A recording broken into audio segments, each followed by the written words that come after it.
Di sebuah desa, pada zaman dahulu, hiduplah sebuah keluarga yang bahagia. Mereka memiliki dua orang anak yang sangat manis, bernama Hans dan juga Gretel. Suatu ketika, ibu tercinta meninggal karena sakit.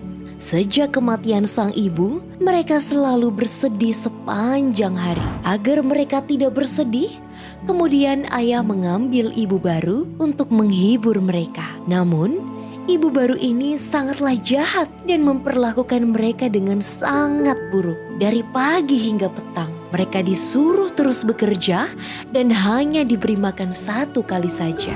Ketika musim kemarau tiba, mereka tidak memiliki makanan apapun. Sang ibu pun menyuruh anak-anak untuk dibawa ke hutan dan meninggalkannya di sana. Sang ayah yang terkejut pun angkat bicara. "Apa kau ingin anak-anak kita mati? Kau ini memang bodoh. Kalau kita tidak melakukannya, tak semua yang akan mati," ucap istrinya. Sementara itu dari balik kamar, Hans dan Gretel mendengarkan pembicaraan mereka. Mereka pun ketakutan hingga Gretel menangis. Akhirnya ayah tidak bisa berbuat apapun karena istrinya terus mendesaknya. "Apa kita akan mati di hutan?" "Shh, aku punya ide bagus," ucap Hans. Lalu ia pun keluar rumah dan mengumpulkan batu-batu kecil berwarna putih yang bila terkena cahaya bulan akan ikut bersinar. Pada esok paginya, dengan berteriak keras, ibunya membangunkan Hans dan Gretel. Sebelum berangkat, ia memberikan sepotong roti kepada mereka. Setelah itu, semua berangkat menuju hutan. Sambil berjalan, Hans membuang batu kecil putih satu persatu yang ada di dalam kantongnya. Karena berjalan sambil menoleh terus ke belakang, ayah pun menjadi sangat curiga kepada Hans. "Sedang apa, Hans?" "Aku sedang memandang kucing yang ada di atas rumah," jawab Hans berbohong. Lalu tibalah mereka di tengah hutan. Ayah dan ibunya pergi ke hutan yang lebih jauh lagi untuk menebang kayu dan meninggalkan mereka. Rasa sedih pun berganti gembira. Setelah di tengah hutan, Hans menemukan seekor kupu-kupu dan Gretel membuat kalung dari bunga. Mereka sangat gembira karena mereka bisa bermain-main bersama teman baru mereka seperti kelinci, bajing, dan burung-burung kecil. Tanpa terasa, waktu pun berlalu. Matahari pun mulai tenggelam dan hari pun mulai menggelap.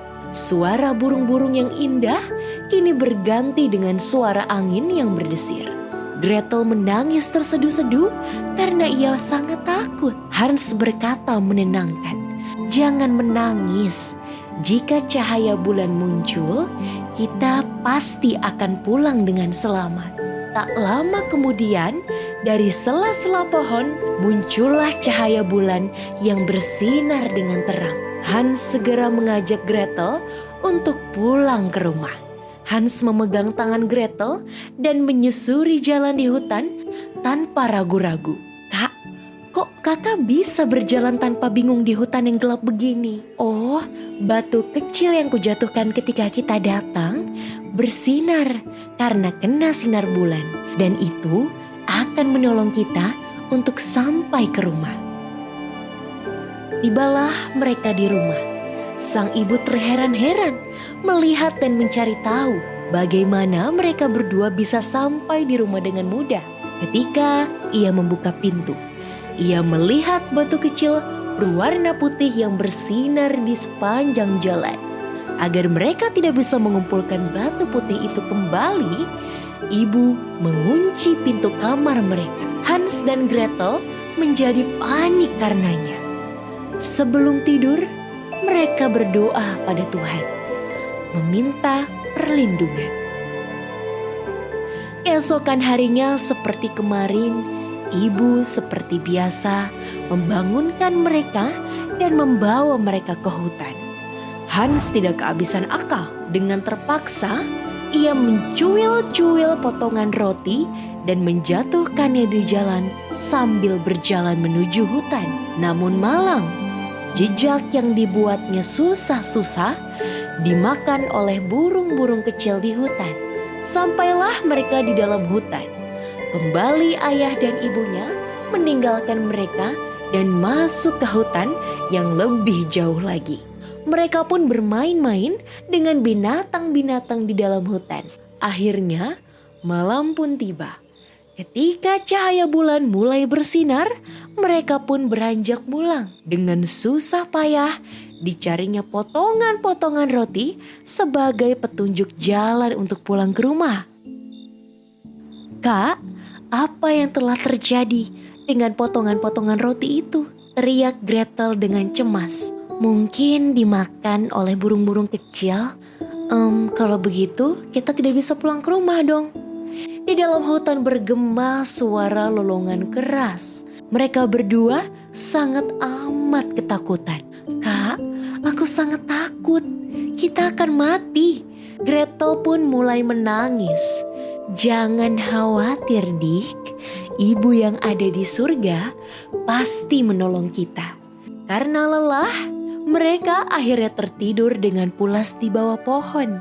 Cahaya matahari pun mulai bersinar dan mengenai wajah mereka. Hans dan Gretel terbangun dan disambut suara kicauan burung. Tiba-tiba mereka mencium bau masakan yang sangat lezat. Segera mereka berlari ke arah datangnya bau lezat itu. Seperti mimpi, mereka melihat rumah kue. Atapnya terbuat dari kue tart, pintunya dari coklat, dan dindingnya dari biskuit. Cepat-cepat mereka mendekati rumah itu dan memakannya. Namun tiba-tiba terdengar suara keras sekali. "Siapa itu berani memakan rumah kue kesayanganku?" Muncullah seorang nenek sihir tua dengan wajah yang sangat menyeramkan serta mata memerah yang bersinar. Lalu menangkap mereka berdua. "Anak-anak yang lezat, sebagai hukuman karena telah memakan rumput kue kesukaanku, aku akan memakan kalian." Dengan kasar, nenek sihir itu menyeret Hans masuk ke dalam penjara. Setelah itu ia berkata kepada Gretel, "Mula-mula aku akan menggemukkan anak laki-laki itu, lalu aku akan memakannya. Sekarang kau buat makanan yang enak biar makannya banyak." Nenek sihir itu sudah tua sekali dan matanya mulai rabun. Pada saat itu Hans dan Gretel saling berpegangan tangan, memberi semangat supaya mereka tabah. "Tabahlah Gretel, ibu yang ada di surga pasti melindungi kita." Suatu hari nenek mendekati penjara Hans untuk melihat apakah tubuh Hans sudah menjadi gemuk atau belum. "Aku lapar. Sudah seberapa gemuk tubuhmu? Ayo ulurkan tanganmu, Hans." Hans yang pintar tidak kehilangan akal.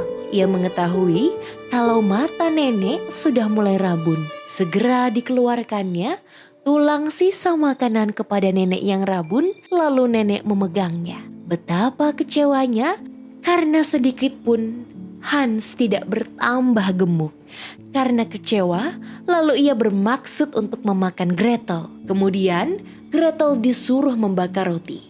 Selagi Gretel menyalakan api di tungku, si nenek mencoba mendorong ke nyala api. Untunglah Gretel mengetahui maksud si nenek. Cepat-cepat ia berbalik pergi ke depan tungku. "Nek, aku tidak bisa membuka tutup tungku ini." Nenek sihir tidak sadar kalau ia sedang diperdaya Gretel dan ia membuka tutup tungku. Tanpa membuang kesempatan, Gretel mendorong nenek ke tungku dan nenek pun berteriak minta tolong. Gretel tidak memperdulikan teriakan nenek. Malah dengan cepat ia menutup pintu tungku lalu berlari ke arah penjara untuk segera menolong Hans. "Gretel, kau berhasil. Ibu yang di surga telah melindungi kita." Karena bahagia, mereka berpelukan. Ketika akan pergi dari rumah kue, tanpa sengaja mereka menemukan banyak sekali harta karun. Setelah itu mereka keluar rumah. Namun malang, jalan itu terpotong oleh sungai yang sangat besar. Mereka menjadi sangat bingung.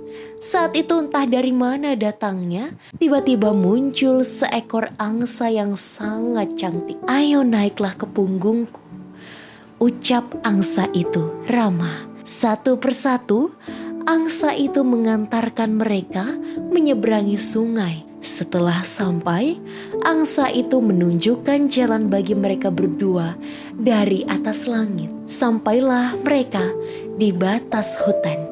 Tanpa mereka ketahui, sebenarnya angsa itu adalah ibu mereka yang ada di surga.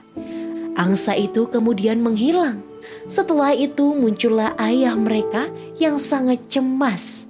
"Anak-anakku tersayang, maafkanlah ayah. Ayah tidak bisa meninggalkan kalian." Lalu ayah menceritakan kepada mereka bahwa ibu tiri yang jahat sudah meninggal karena sakit. Akhirnya mereka pun hidup bahagia selamanya. Pesan moral dari cerita Hans dan Gretel, kecerdikan Hansel dalam mencari jalan keluar dalam permasalahan, dan kesetiaan mereka untuk saling menjaga. Hendaklah kita menolong saudara kandung kita dan saudara-saudara kita ketika mereka sedang bersusah payah. Terima kasih dan sampai jumpa di episode selanjutnya.